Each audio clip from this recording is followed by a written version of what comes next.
What's up, Gatekeepers? Welcome back to Weekly Soap Chronicles. Today, I'm unpacking Beyond the Gates episode 164.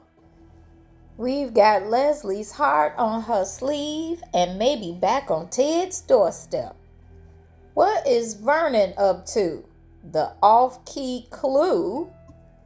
Derek lights a match in a room full of gas. And Naomi's fuse blows and the speech heard round the hospital. Let's get into it. Okay, let's talk Leslie. Our girl is all over the emotional map, but this time with a surprising amount of self-awareness. She's genuinely thrilled that Eva and her dad are getting closer. But also, she's low-key giddy that she and Ted have kind of sort of made up and are friends again. And you know Leslie, friendship is just the off-ramp before the U-turn back to romance. But here's the kicker. Ted apparently talked about the person Leslie used to be in glowing terms. You could see that land.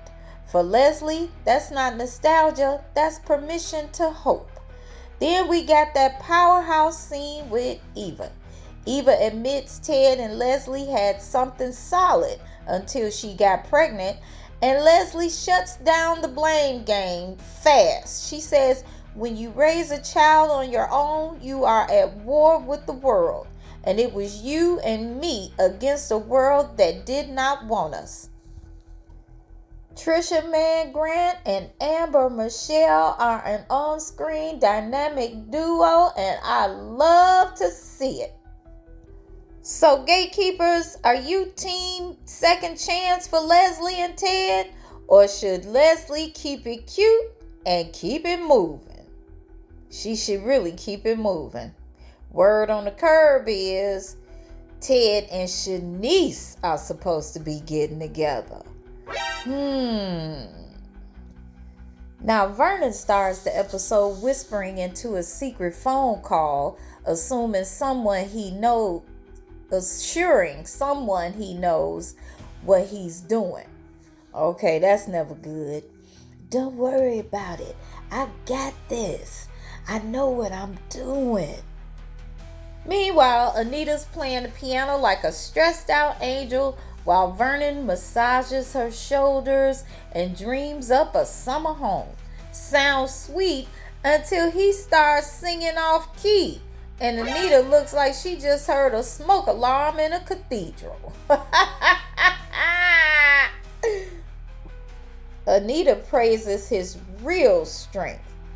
Fundraising. Not vocals, baby. Not today and not tomorrow. You mean to tell me I can't get up there and the people wouldn't love it? No, sweetheart. Now she's drowning in Winterfest tasks, and Vernon heroically arranges for Laura to come and help. Except he immediately slinks off to secretly slip into Sharon's hotel room. Sharon, who is Anita's fellow articulate. Now, is Vernon taking secret singing lessons to surprise Anita at Winterfest? Hence the secrecy? Or is the hotel room rendezvous the real song he's rehearsing? The writers are baiting us. Gatekeepers, I think he trying to learn how to sing. Okay? Now comment your theory. Surprise serenade or secret scandal? Bonus points if you think it's both. Okay, moving on to Derek. He hears from Shanice that Ashley may have fibbed about her work schedule and their wedding timeline. Instead of processing it like an adult, he panic tests a 911 to Naomi and Jacob. He then pressures a clearly distressed Ashley to set a date. Derek was pressuring her so much like a Dr. Seuss book. We could get married on a bus. We could marry on a plane. We could marry in a car. It don't have to be that far. I mean, it's like, good grief. Calm down. How come I can't ask you to set a wedding date and now I'm the problem? Once Jacob and Naomi leave the hospital, Ashley and Derek lay it out. Everything he's doing is pushing her away. Okay? But now, as much as Derek worked my nerve, Ashley is freaking flaky. Okay? She's so excited about them getting married, but don't pressure me into picking a date. How can you do that? Oh my gosh, she gets on my nerves. She is like the worst character on this soap. Relationship rule reminder. If you're using the other people's drama to process your own, your relationship is already on fire. Now, before Naomi and Jacob went to the hospital, they were at Orphy Jean's where Naomi tries to deflect into co-worker gossip. And Jacob is like, can we not? The elephant is renting the couch. He lays it down. I'm tired of walking on eggshells. The longer we ignore the elephant in the room, the bigger it gets. Naomi finally names it. They were a happy, child-free couple until life swerved. They didn't handle the pivot, and now they're unraveling. Brutal honesty, 10 out of 10. Then Derek's emergency text summons them to the hospital where there is no emergency. Naomi goes nuclear. She gives Derek the speech and tells him that he oversteps. Marriage is more than a ceremony on a pretty day. You decide together. Surf or turf, suburbs or city, electric or hybrid, kids or vacation. Those are the lanes. Decide now if you want to be happy or if you want to be right, because it's rare you get both. Well, damn. Of course, clearly that was a message aimed at Jacob. He clocks it and calls her out for proxy arguing. He suggests when they leave and get back to Orphy Jean's, he suggests they go to counseling. Because he mentioned, maybe when we agreed to not have kids, I was in a different headspace back then, So maybe we should go to counseling. And then she spirals and it's like, oh, so the therapist can be on your side and I'm the one that's wrong.